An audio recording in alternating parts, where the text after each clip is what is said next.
Цаашин жил хөтлөгөө байсан. Би дийлдэх юм байна оо. Хөтлөхгүй хам чавуудаад тахаар чинь айгу буруу байд юм биш. Яг юм. Эхлэв. Эхэлж. Эхэлжээ. Би үзэснээр ингээ хэлээ явж байгаа юм. Чаараас нараад ирэх юм. За ингээ шууд эхэлцгээе. Биеийн байдал муугаа учраас ямар нэг интро гэд эдит оруулмаар байна. Баярлалаа. За долларын индекс.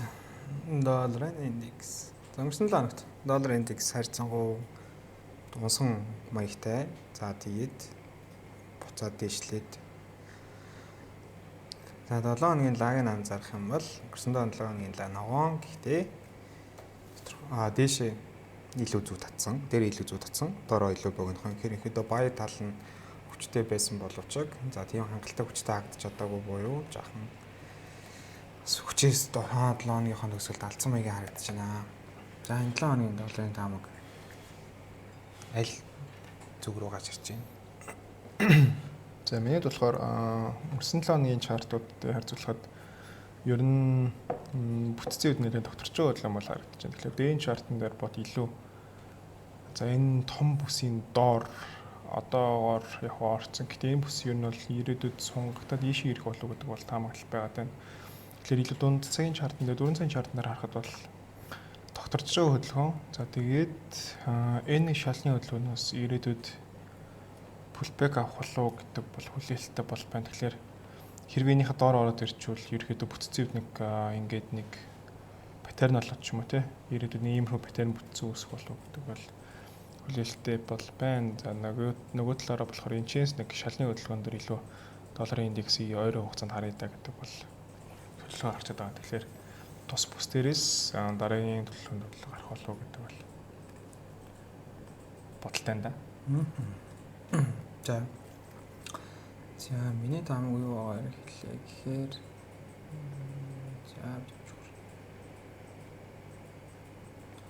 за долларын индекс дээр болохоор за өмнөх 7 хоногт ирээдсэн юм таазнууд холбосон тренд лайн дээрээс pullback хийж магадгүй. За гэхдээ энэ бол ингээ яг өнгөрсөн 7 хоногт нэг удаа ирээд зүгээр зэрхэн шалгачлаа. Яг ингээд буцаад дээшээ явна гэж бол таамаг гаргаж чадгаар үнэс энэ таамаглаж байсан бүсчил дээр ирээд реакшн авч байгаа харагдаж байна. За өнгөрсөн 7 хоногийн таамаг нь бол энэ доошоо ингээд pullback-aaгээд энэ доотлын тренд лайн хүртэл ингээд унах хөдөлгөөн орж иж магадгүй гэсэн. За энэ хөдөлгөөн ингээд явцсан болов гэж анзаарч байна.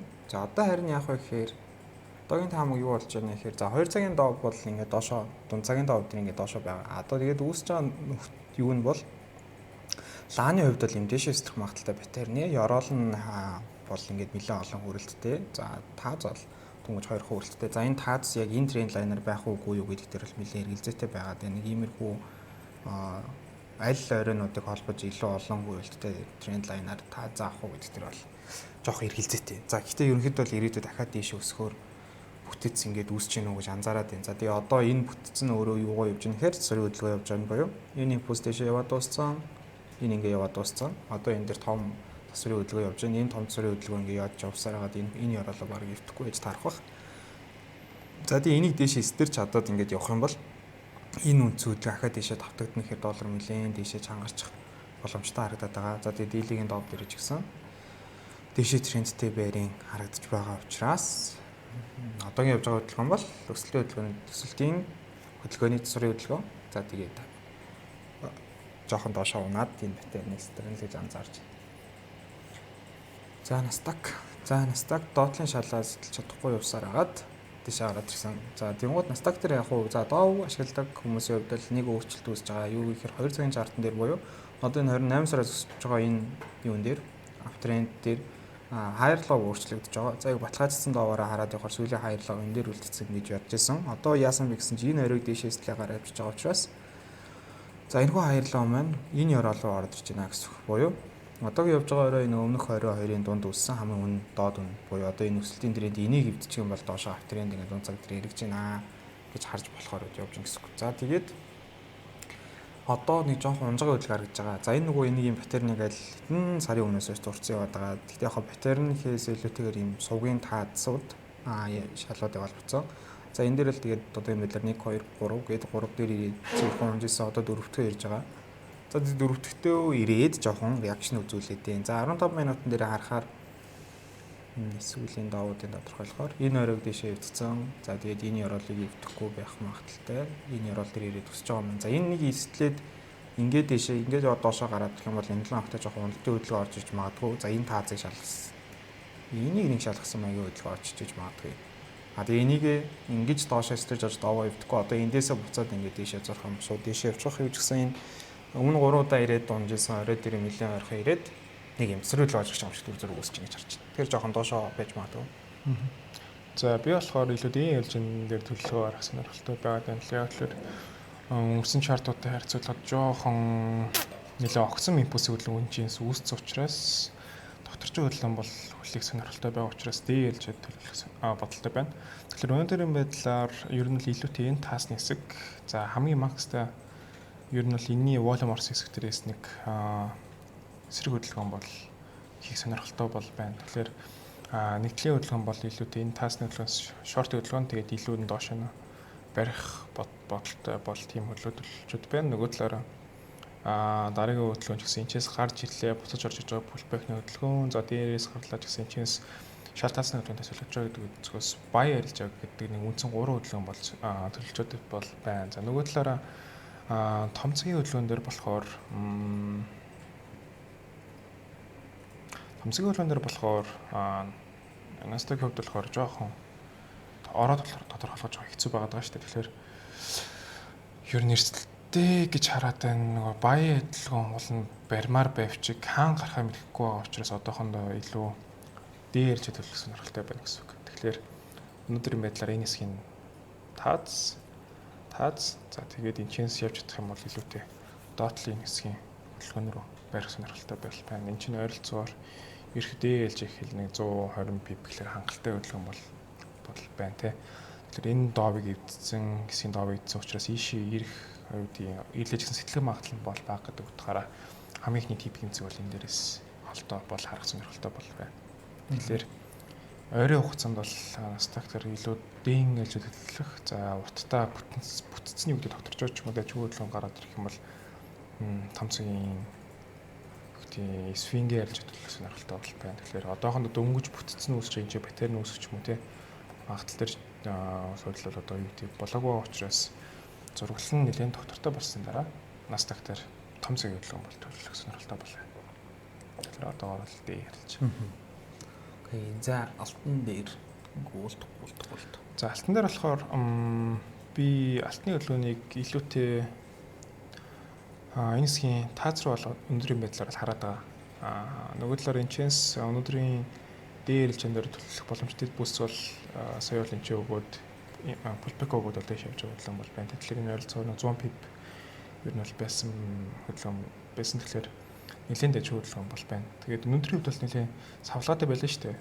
Гэвч нэг тэгээд Азийн цагаар 200 пип унснаа дахиад энэ чэнсээ дахиад 300 гаруй пип одоогийн байдлаар өсчөөд явж байгаа гэхэлэр ер нь л нэлээд алтны хөдөлгөөн бол энэ 7 хоногт нэлээд ширүү эхэлж байгаа гэж хараад байна.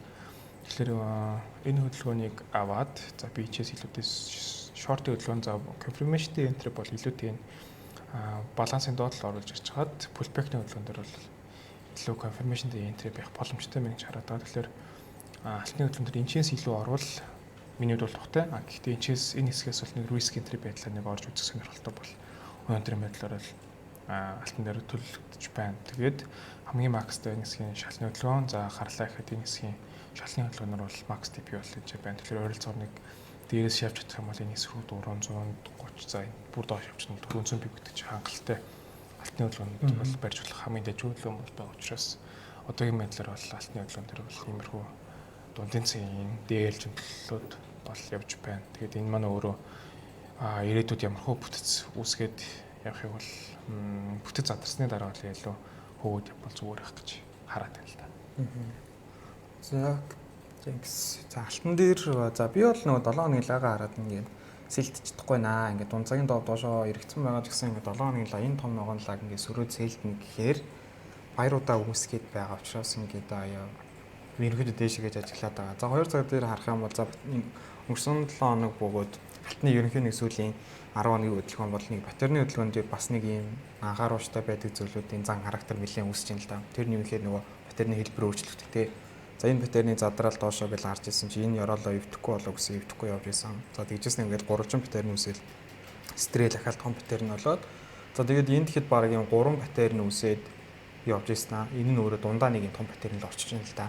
Тэгэхээр яг энэ битэрний дотор байдаг битэрний за бид нар бол бүр өмнөх вебинарууд дээр яригдж сонсож байсан хүмүүс бол амбардаг битэрний гэж ярьдаг яг юм битэрний доторх битэрнүүд гэсэн үг байхгүй.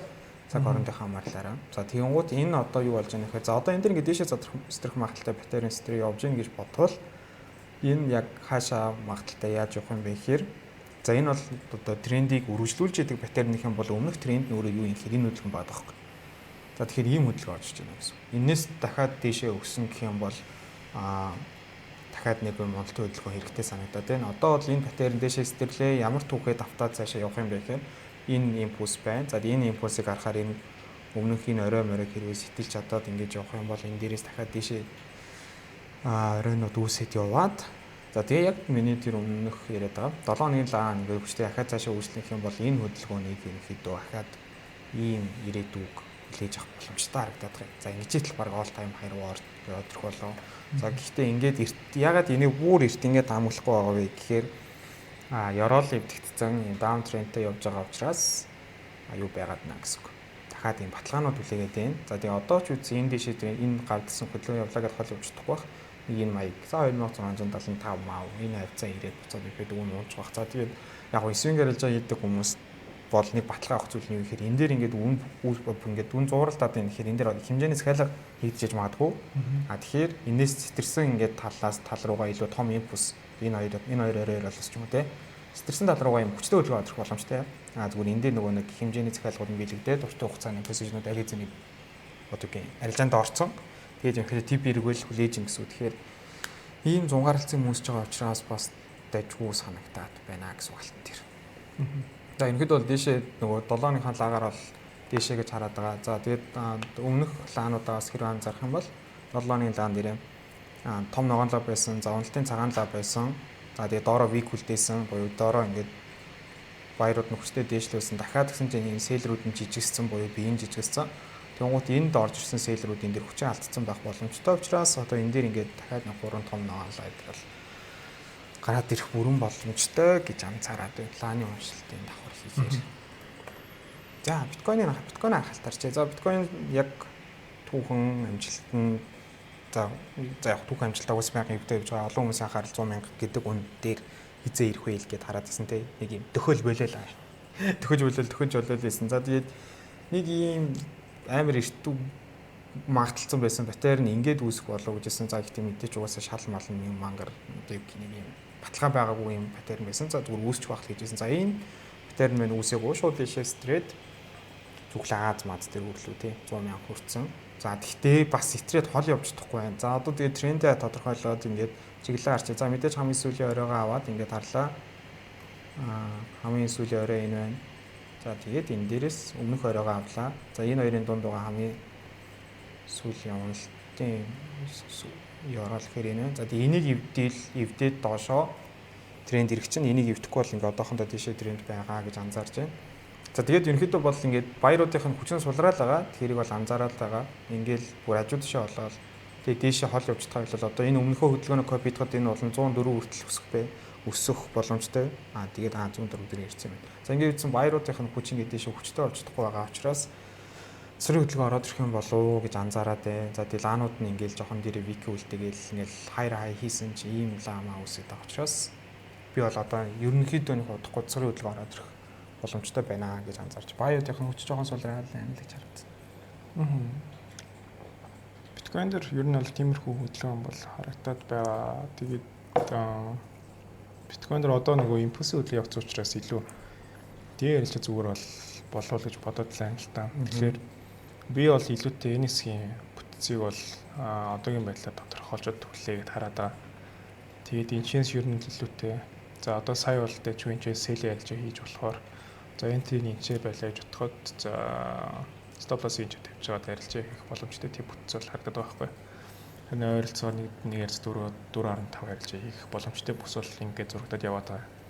Тэгэхээр инчээ бол нэг дайчгүй бүтэц. За энэ маань ер нь бол ирээдүйд би бол томроод за магадгүй энэ өөрөө дэжгүй тренд лайн хэсэг болоод тий. Тэгээ нэг сэтэлж мэтлээд Тэжгүй явчих юм бол илүү дэмчээ нэг том цэгийн бүтэц үүсэх болов гэдэг бол зурвал хүлээгээд байна. Энэс дээр нэг дэжгүй том цэгийн бүтэц үүсгээд ер нь л энэ дэжгүй сайт веб хөдөлгөөн тэгээд дээрээс нь дараагийн үргэлжлэлийн импульсийн хөдөлгөөний эхлэл болох болов гэдэг бол зурвал бол хараад байгаа. Тэгэхээр одоогийн байдлаар бол илүүтэй импульсийн хөдөлгөөн гэхээс илүүтэй рейнж хөдөлгөөн бол коррекш хөдөлгөөн орж ирэх цаг байгаас илж бодоод байна л тэгжээж нөгөө DL хэл тухтай явна. Тэгээд цаашлаад арилжаа хийх гэсэн томцгийн импульсийн хөдөлгөөн хөөхөч гэсэндээ чуу зурвал үүсэх учраас ийм биткойн дээр DL хөлж явах бол гэмүүл харагддаг гэсэн. Окей. За шинжилгээний үед маань дууссан гэдэг болцсон. За энэ 7-ныхоо мэдээнүүдийг харчаа. За энэ 7-т бол за бусад доллароос бусад валютууд дээрээс юм хэм мэдээтэй 7 хоног байна. За доллар дээр бол CPI 3 дахь хүлээгдэж байгаа. За тэгээд баг Австрали доллар, йен, евро гэдэг их валютууд дээр бас мэдээтэй юм байна. За нөгөө бид хоёр өмнөх дугаарууд дээр иржсэн нөгөө мэдээний хүч бас жоохон сулраад ээж магадгүй сулраад байгаа анзаарагдаад байгаа гэсэн. За жишээлбэл бид нар өнгөрсөн 7 хоног non-farm харж болж байна тий. Ерөнхийдөө ингээл амар хүлээдэг төрөл ингээд нэгдэж байгаа бас хөдөлгөөн аваа явуул гэсэн. Гэтэл өнгөрсөн 7 хоног non-farm бол гараад буцчих жоох гэх тий. Тэгэхээр энэ бол зүгээр ингээд нэг юм одоо юу гэх юм богино цагийн арилжааг хийн цаашийн эсвэл огт арилжааг хийх хэрэггүй ч гэнэ шивц нэг юм мэдээний хүчнөөс сулраад байгаа учраас нэг юм мэдээ бас зах зээлд одоо хүчээ алдаад байна гэхээр аль хэзээний ингээд суур шалтгаануудаараа ингээд нэг хүчтэй трендүүд орж ирэх магадaltaй цаг үе ирсэн болов гэж анзаарагдаад байна. За энэ 7 хоногт CPI гарна. CPI бас яаж хөдөлгөөн үүсгэхийг харъя. За түрүү сарын CPI бол тавилттай жижиг үүсэх шүү нэрээ. Одоо ингээд харахаар 2.7 зорив. Одоо дахиад яг л CPI-тэй 2.9 болчихно гэдэг байхгүй. 2.4 гэж хүлээгдчихсэн нь яг CPI гардаг өдрөө шууд 2.4 гэдэг тооцоол нь 2.6 болсон. За тэгэл хүлээлтэн дээрээ гарсан гэдэг мэдээ шууд болцсон дээ. Тэгэхээр одоо л 2.7 хүлээгдэж байгаа буюу 0.1%-аар өсгөн гэж хүлээгдэж байгаа юм шүү дээ. Тэгэхээр нөгөө нэг CPI инфляц ерөнхийдөө дахиад багаар өсөж эхлэх юм бол бодлогын дээр бас тий бол ингээд 2 хүртэл ер нь явчихнаа гэд бодлогоо явах гэдээсэн шүү дээ. Гэсэн чинь нөгөөдх нь жоохон өөр болоод ирлээ. Тэгэхээр тэгэл бас гардах юмтай л болж байгаа юм байна. Тэгэхээр долларын индекс магадгүй хэрвээ цаашдаа ингээд мэдэн дээрээ суурлаж бодоод инфляц ингээд баригдахгүй байгаадах юм бол дахиад бодлогын үгээ чангална гэх юм бол магадгүй долларын индекс өсөж болохоор байна. Суурьтлаас харахаар гэж бодож байна да. Ягаад нөгөө хүмүүс бас 2% гэдэг амар чухал гэж яриад байгаа гэж мэдэхгүй ч магадгүй л ихтэй. Ер нь л эдийн засгийн юун дээр бол 2% инфляц гэдэг бол хамгийн дэжгүй эдийн засгт нөлөөлөл нь бол эрг нөлөөлөлтэй үздэг юм байна л да. Тэгэхээр хэрвээ тийшээ орчих юм инфляц руу орчих юм тэгэхээр эдийн засгийн бүр өөрөө бас адилхан одоо юу тийм одоо алдагдaltaй болох ч юм уу тийм үзэгдэл гардаг юм байна. Тэгэхээр 2% гэдэг бол нөгөө golden ratio гэдэгтэй адилхан. Эдийн засгийн одоо үзүүлэлтэн дээр 2% бол хамгийн нормал бөгөөд одоо таатай одоо дүн юм байна гэдэг учраас 2% гэж гаргасан байгаа шүү. Тэгээд ер нь бол 2% руу тэмүүлнэ гэсэн юм дээр бол байгаа л байна. Тэрнээс огт инфляц болохгүй гэдэг тийм. Ер нь бол бах боломжгүй гэсэн. За тэгээд энэ 7 хоногт бас мэдээнүүд бусад байлуу зөвхөн доллар хязгаар бусад байлуудууд дээр мэдээтэй CPI гэдэг ч юм уу ингээд мэдээнүүд гарч байгаа учраас анхаараарай гэж хэлээ та. За энэ 7 хоногийн дугаар энэ үрээд туслаа. За тэгээд 7 хоногны удаа бусад валютууд дээр байгаа оролт ч юм уу юу болж байгаа талаар апдейтууд тусдаа видео болоод орж иж байгаа. Тэгээд энэ видеонууд дээр болохоор яг энэ голлог бүтээгдэхүүнүүд хүмүүсийн хариуцлага арилжаа гэдэг. За тэгээд бусад эднээ ярьсан бахад бусад тэдний бас ойлгомжтой гэдэг ч юм уу ингээд нэг нэгнтэй харьцуулаад ойлгох боломжтой бүтээгдэхүүнүүдийг бол энэ апдейтууд дээр яриад байгаа шүү. Тэгээд бичлэг дуустал үзсэн баярлаа. Subscribe дараарай. 30 мянга болоход хэдхэн зуудад байлаа. Тэгээд лайк дараарай. Баяртай. Дараагийн дугаараар уулзъя. Хаа баяртай. Бай. Хэлж мэдэхгүй юу? Хэцүү юм. Судас минь л ухшаад Цуцаар шат экспет урсж байгаа сте.